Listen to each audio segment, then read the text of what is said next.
Assalamualaikum warahmatullahi wabarakatuh. Alhamdulillah kita bisa bertemu lagi dalam mata kuliah Hukum Pidana perkuliahan 3, materi kedua, atau bisa dibilang ini adalah materi yang ke-6. Adapun pada kesempatan kali ini kita akan membahas lanjutan dari materi sebelumnya mengenai berlakunya hukum pidana berdasarkan tempat dan kadaluarsa. Masuk materi yang pertama, yaitu berlakunya hukum pidana berdasarkan tempat. Jadi ada beberapa hal yang perlu diperhatikan. Sampai batas mana hukum pidana suatu negara bisa diberlakukan, dan benturan pemberlakuan hukum pidana dengan kedaulatan hukum negara, misalnya berkaitan dengan asas teritorialitas, asas nasional aktif, asas nasional pasif, asas universalitas, dan asas ekstrateritorialitas. Masuk ke asas teritorialitas, itu diatur dalam pasal 2 Kitab Undang-Undang Hukum Pidana. Dijelaskan di sana, aturan pidana dalam Perundang-undangan Indonesia berlaku bagi setiap orang yang melakukan perbuatan pidana di wilayah Indonesia. Hukum pidana Indonesia diberlakukan pada pelaku yang melakukan tindak pidana di wilayah Indonesia, baik bagi warga negara Indonesia atau warga negara asing. Untuk maksud wilayah Indonesia dijelaskan lebih lanjut dalam pasal 3 KUHP, seluruh kepulauan maupun deretan bekas wilayah Hindia Belanda, seluruh perairan teritorial Indonesia, serta perairan menurut zona ekonomi eksklusif, yaitu wilayah perairan Indonesia ditambah 200 meter menjorok ke depan dari batas perairan semula. Seluruh bangunan fisik kapal atau perahu berbendera Indonesia sekalipun sedang berlayar di luar negeri. Ada pula nanti asas teritorialitas juga berkaitan dengan locus delicti. Locus delicti adalah suatu tempat yang secara hukum dianggap sebagai tempat kejadian perkara atau TKP.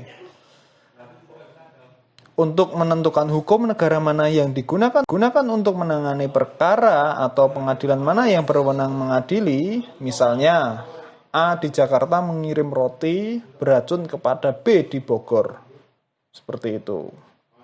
Misal lagi, X di Malaysia menembak Z di Indonesia. Mungkin itu Malaysia yang ada di Kalimantan. Seperti itu. Itu beberapa ilustrasinya.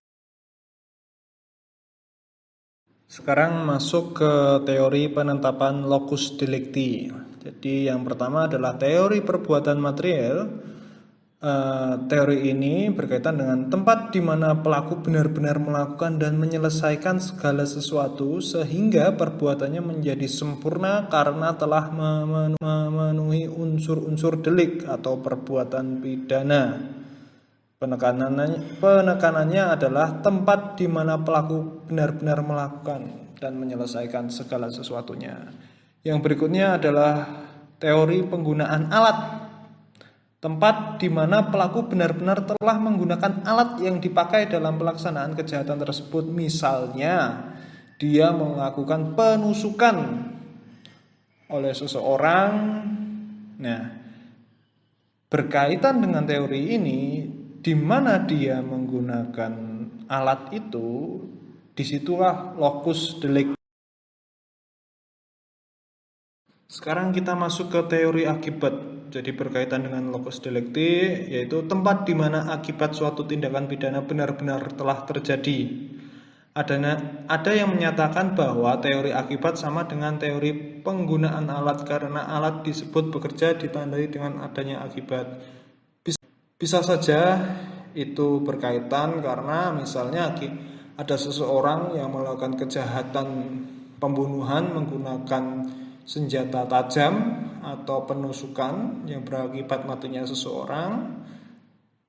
Tempat di mana dia menusukkan dan juga terjadi sebuah akibat matinya seseorang, di situ teori akibat ini masuk. Seperti itu. Masuk kepada asas nasional aktif atau asas personalitas aktif. Hal ini diatur dalam pasal 5 ayat 1 KUHP. Aturan pidana dalam perundang-undangan Indonesia berlaku bagi warga negara Indonesia yang berada di luar wilayah Indonesia melakukan perbuatan pidananya. Ayat yang kedua, penuntutan perkara sebagaimana ketentuan dalam pasal 5 ayat 1 ke 2 dapat dilakukan juga jika terdakwa menjadi warga negara Indonesia setelah melakukan perbuatannya.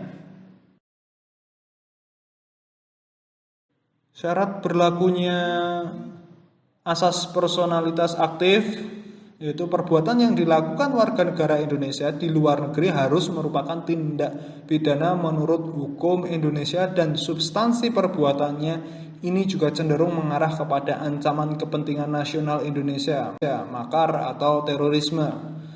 Perbuatan yang dilakukan juga harus merupakan tindak pidana menurut hukum di negara di mana perbuatan itu dilakukan warga negara Indonesia. Seperti itu. Asas nasional pasif atau personalitas pasif itu ada dalam pasal 4 KUHP. Aturan pidana dalam perundang-undangan Indonesia berlaku bagi setiap orang yang di luar Indonesia melakukan bla bla bla bla. Hukum pidana Indonesia dapat diberlakukan terhadap siapa saja baik WNI maupun WNA yang dilakukan di luar Indonesia sepanjang wujud tindak pidana itu mengancam kepentingan nasional Indonesia sebagaimana diatur dalam pasal 104, 106 dan 108 KUHP. Misalnya saja kejahatan makar, pemberontakan yang berkaitan dengan kepentingan nasional, keutuhan dan persatuan bangsa Indonesia. Asas universalitas, asas berlakunya hukum pidana yang didasarkan atas kepentingan hukum internasional yang dilanggar oleh suatu perbuatan. Berdasarkan ketentuan ini, maka ketentuan hukum pidana Indonesia dapat berlaku terhadap setiap warga negara Indonesia ataupun warga negara asing, baik di dalam wilayah maupun di luar wilayah Indonesia, terutama pasal 4 ayat 2, pasal 3 ayat pasal 4 ayat 3 dan pasal 4 ayat 4 Kitab Undang-Undang Hukum Pidana.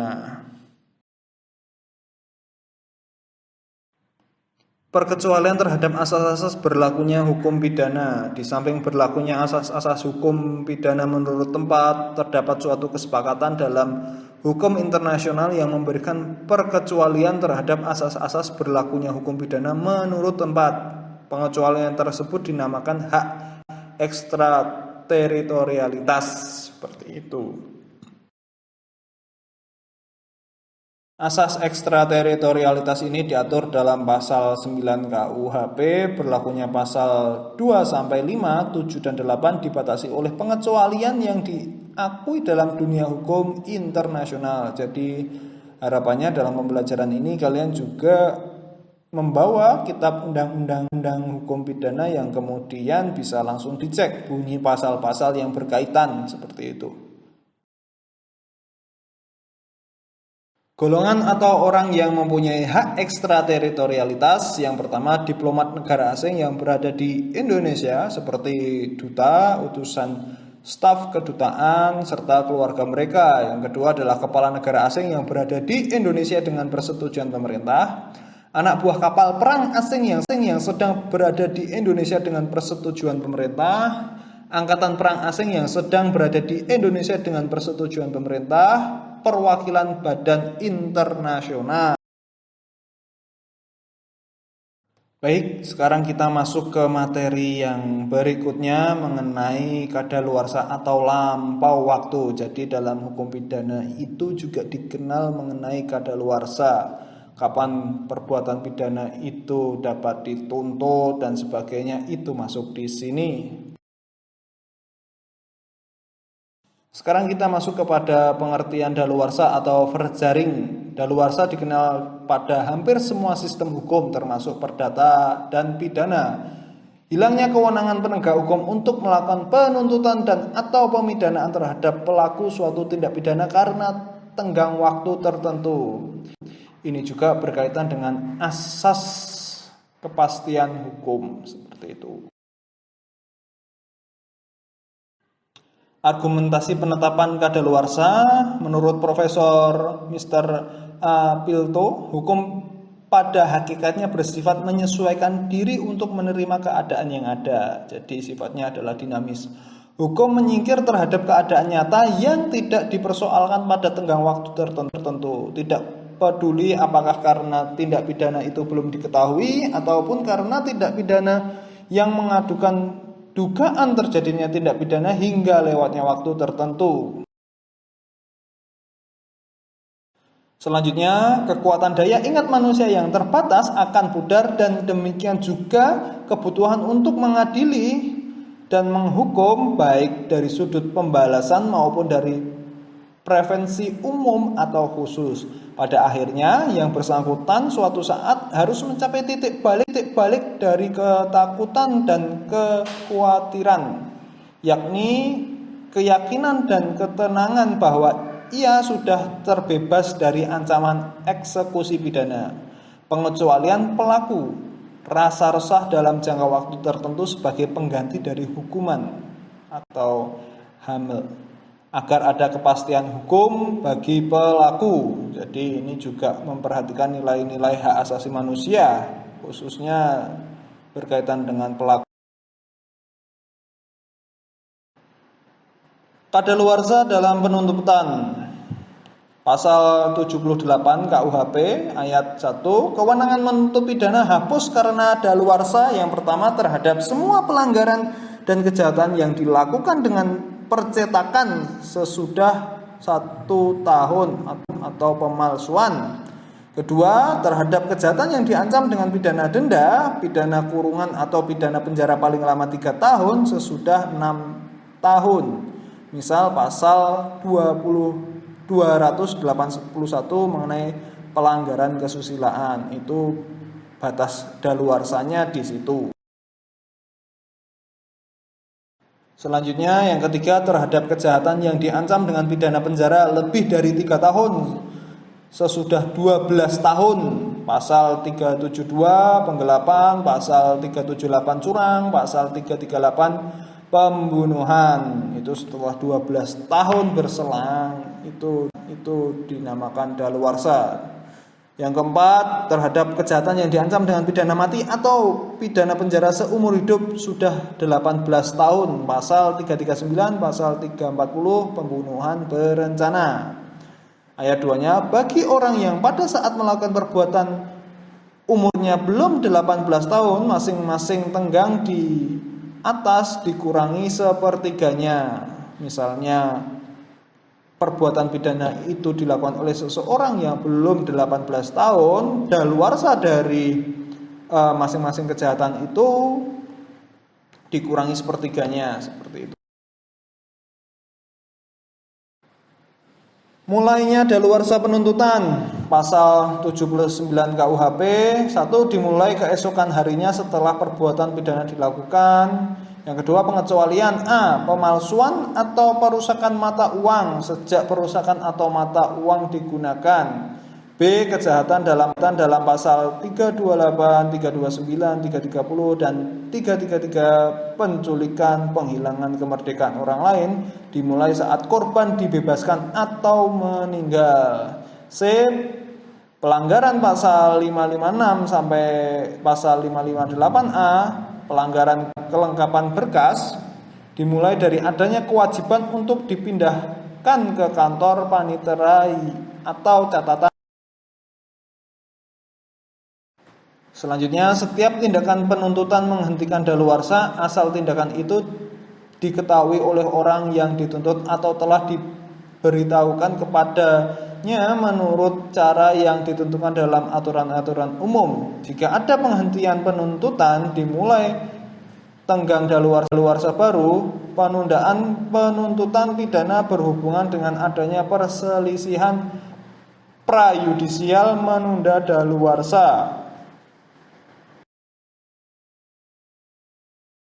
Kadaluarsa dalam pemidanaan pasal 84 KUHP, kewenangan menjalankan pidana hapus oleh karena daluarsa. Lama tenggang daluarsa mengenai semua pelanggaran adalah 2 tahun. Mengenai kejahatan yang dilakukan dengan sarana percetakan adalah 5 tahun, dan mengenai kejahatan-kejahatan yang lain sama dengan tenggang daluarsa bagi penuntutan pidana ditambah 1/3. Bagaimanapun juga, lama tenggang daluarsa tidak boleh kurang dari lama pidana yang dijatuhkan. Kewenangan menjalankan pidana mati tidak terkena daluarsa. Itu dalam konteks kadaluarsa dalam pemidanaan.